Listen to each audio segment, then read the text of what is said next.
Gel in Agriculture, brought to you with the compliments of the Ministry of Agriculture, Food, Fisheries and Water Resource Management and the Barbados Agricultural Society. Grow well, eat well, live well, right here in Bim. Agriculture is a part of everything we do. If you think about it, in all aspects of life, there's some part of agriculture. Today we're going to be talking with you a little bit about the land lease project that's available in Spring Hall in yes. St. Lucie. Yes. And Dr. Andwele is here to tell us all about it. So tell me a little bit about the land lease project. Okay, the land use project here at Spring Hall was started in the early 80s, where the friendship plantation was divided up into plots and given to persons to lease. Right? Originally, the plots were leased at $150 per acre per year, and the farmers were actually allowed to build a house and live on the plot during that time. Since then, the area now has been even subdivided into more farmers. So right now we have a total of 52 farmers. However, now the farmers are not allowed to live on the plot, just set up a storage shed. Right? So that's it right now. Right? The farmers, they rent the land for $300 per acre per year now, so it's double since then. And then we also have an irrigation infrastructure here in the area, so the farmers don't have to get the water from the BWA. We have our own irrigation system at 66 cents per cubic meter of water, and that's our rate for our irrigation water. How does one apply to be a part of the land lease project? Well, they come into the office and they fill out application form. And then once a year, we do an interview process where we gather all the applications during that year, and we carry out an interview process probably spanning, let's say, about 2 weeks, where all the applicants come in. They have to sit in front of a tribunal and explain their enterprise, what they're looking to get into, how many acres they're looking for, are they going to go into livestock or crop. And then they also have to present a business plan as well, in terms of where they're going to get the startup capital from, and do they have markets already available for their crops or livestock, and also in 2 years' time or 3 years' time, where would they see their business, right? What do they want to have, achieve within that time period? And then after then, we send the results to the board of the BADMC, and they then decide the persons who will be able to get onto the project. How long are you able to stay on the land once you get to lease it? Well, right now, the leases, they run up to approximately 5 years, and then the extension officer, which in this case would be me, I come around, let's say, weekly to monthly, to inspect all the farmers in the area and make my reports to make sure that all the farmers are productive. Once all the farmers are productive, at the end of the 5-year lease period, they can easily renew the lease, no problem. However, if there are areas where you have been unproductive, we have to examine what the reason why you were unproductive, and if we realize that you are not, you are being a bit lackadaisical, then we will try to take the land back from you and try to award it to another farmer who wants to get into the project, because there's a very high demand for the land here at Spring Hall. I can imagine. Talk to us about the other support that's available for people who come through and lease the land. You talked about having your own irrigation system and coming through with inspections. So I would imagine that you offer a lot of support in that regard. Right. The extension officer, we offer technical support and advice to the farmer. We come around, check their crops, make sure that they're healthy. We talk to the farmer to know if they have any issues. If they have any issues, what are their issues, and let's see how we can rectify them. Also, quarterly, we have seminars and farmers meetings at our office here at Spring Hall, where we get persons to come in and talk about the farmers, be it water management, be it about fertilizer, be it about the chemicals that they can add to their crops, it may be new varieties of crops as well. So we want continuous education of the farmers, and that's what we offer. And we also manage the area in terms of infrastructure, making sure that the farm roads are well kept, that the farmers can access their plots without any issues, ensure that clients can get to the farmer plots so they can purchase produce then from these farmers.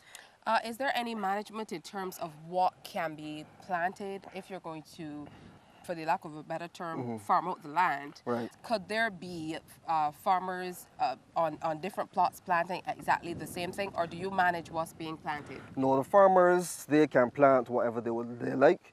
We try to encourage them not to plant all the farmers planting the same thing at the same time, because then you have a glut on the market and then prices will fall, right? But farmers, the planting, their quote-unquote their planting season will be up to them. They plant what they like. All right, so tell me a little bit about this area that we're at right now. Okay, well, we're here on the plot of Mr. Lambert Joseph, right? He's one of our best farmers here at Spring Hall. He has a total acreage of 10 acres, right? And I think his niche crop is onions, But you also plant, you can see we have tomatoes, sweet pepper, sweet potato, you know, cucumber, melons. Those are the main crops that he grows throughout the year. All right, so let's take a tour of the area and let's see exactly what's done here at Spring Hall. Sure, no problem. Live well, right here in Bim. Grow well, eat well, live well, right here in Bim. Grow well, eat well, live well, right here in Bim. Grow well, eat well, live well, right here in Bim.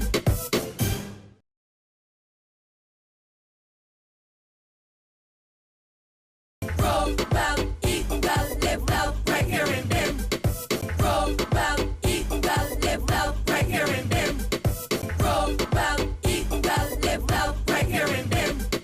Grow well, eat well, live well, right here in Bim. It's a really exciting feeling to be standing among the crops that we eat every day and have no clue how they really are grown. So these are some tomato plants. Tomatoes, yes. Yeah, tell me a little bit about, how these are grown. Is it easy to grow tomatoes in Barbados, first of all? Well, yes, it's pretty easy to grow tomatoes in Barbados. There are various varieties that you can buy here in Barbados, and you can grow them. And you can see that they can handle the climate, pretty handily.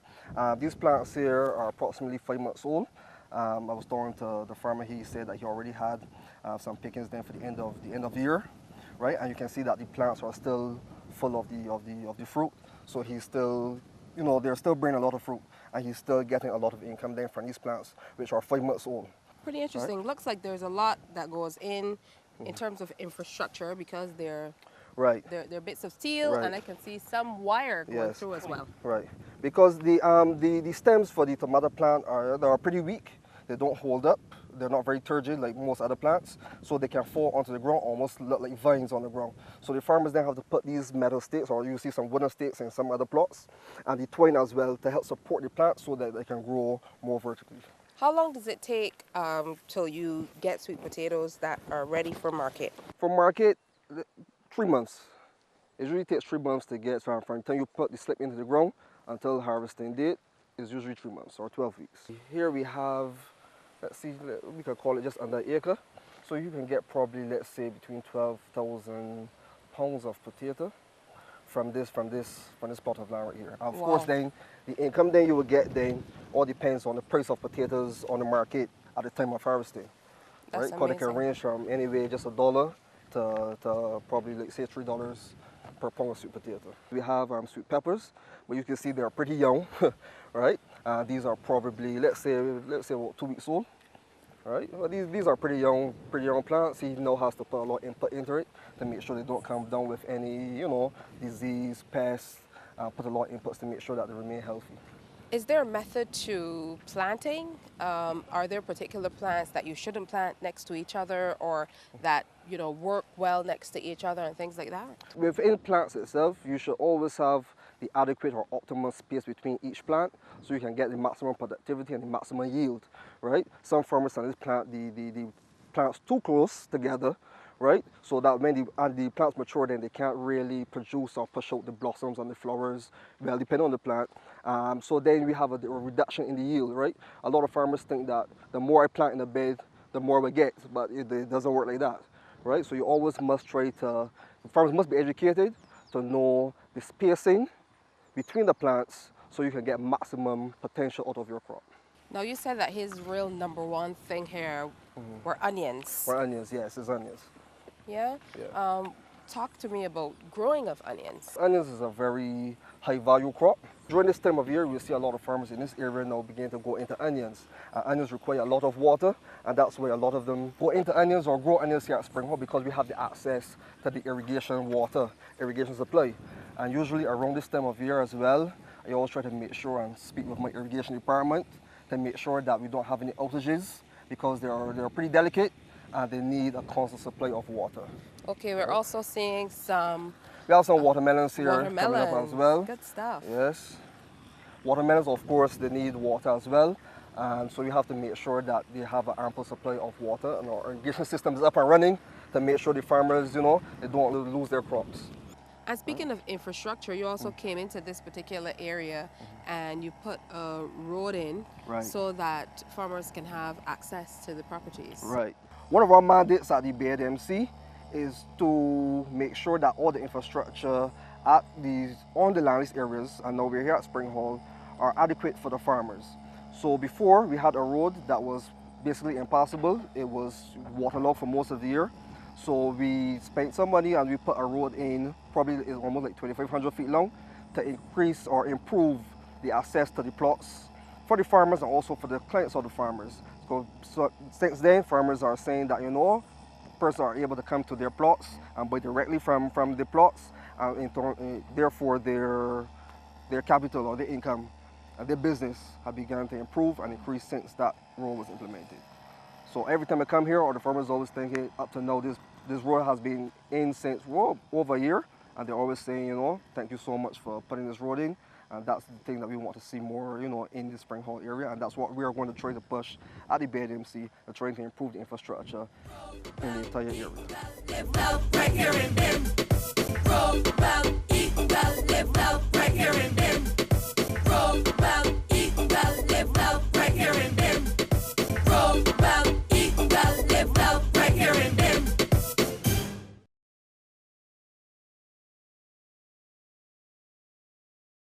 Grow well, eat well, live well, right here in them.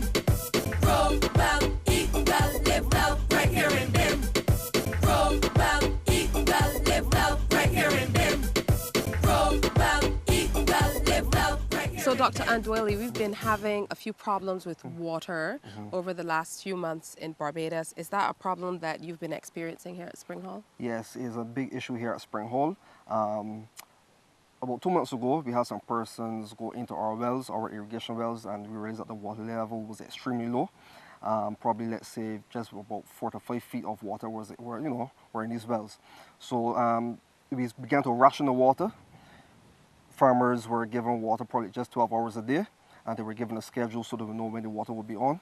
Also, we're currently trying to see if we can sink another well in the area. We're trying to get permission now from the BWA, both written and verbal approval from them, to see if we can set another pump house in the area to help supplement the wells that we have now, to help try to alleviate the problem that we have with water here at Spring Hall. What about harvesting water? Do we see farmers doing a lot of that? I mean, we're standing in front of some large tanks. Right. Is this a part of that process? There's a part of the process. As I said before, we have farmers meetings where we try to educate the farmers, and we're trying to encourage them to go into water harvesting.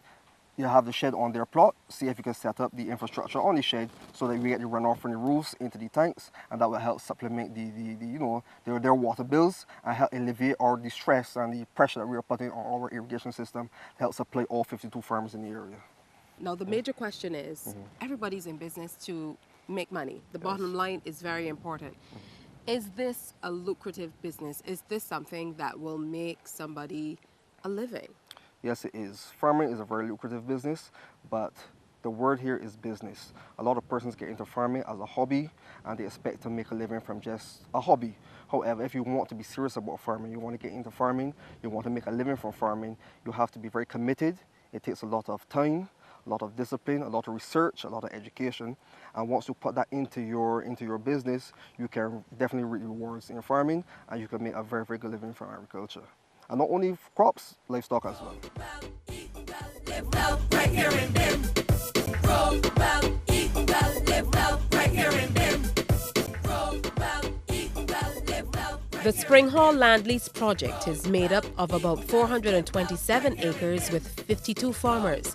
The sizes of the farms range from 1 acre to 66 acres, which is Farrell's Farm, the lone dairy operation in this farming district. If you've been thinking about growing your own food, it might be a great idea to contact the friends at the Ministry of Agriculture and see if there's a piece of land here at Spring Hall that you can make some great use of to continue growing, eating, and living well. Grow well, eat well, live well, right here in them.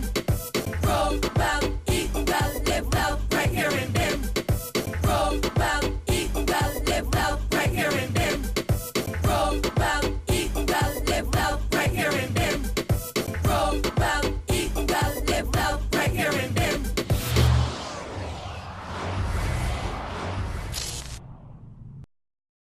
Gel in Agriculture, brought to you with the compliments of the Ministry of Agriculture, Food, Fisheries and Water Resource Management and the Barbados Agricultural Society.